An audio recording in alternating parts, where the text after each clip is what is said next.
omukulembeze w'eggwanga yabadde mu kitundu ky'Ebubiro mu disitulikiti y'e Manafa okunoonyezaako Rose Mutonyi Masaba akalulu mu kulonda kw'omubaka w'ekitundu kino okugenda okuddibwamu. Eno gye yasinzidde okulabula bannabyabufuzi ab'oludda oluvuganya. Until we give them enough smoke that now they are quiet. Yanenyezza abantu mu kitundu kino olw'okulonda Tony Nsubga Kipoi oluvannyuma n'abalyamu olukwe. You have not been having a member of parliament. You elected a madman called Kipoi.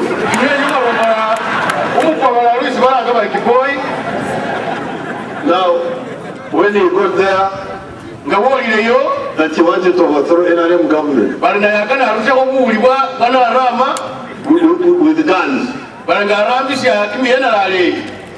am the expert in guns. How can you?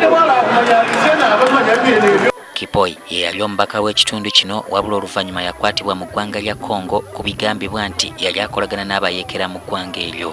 Parliament yamugoba mu kifo kino oluvannyuma lw'okumala entuula 15 nga talabikako awatali nsonga nnuŋŋamu. Ekifo kino kiriko abavuganya abalala 4 okuli Bob Tito wa DP, Ahmed Wekeyo wa FDC n'abalala 2 abeesimbewo ku bwabwe.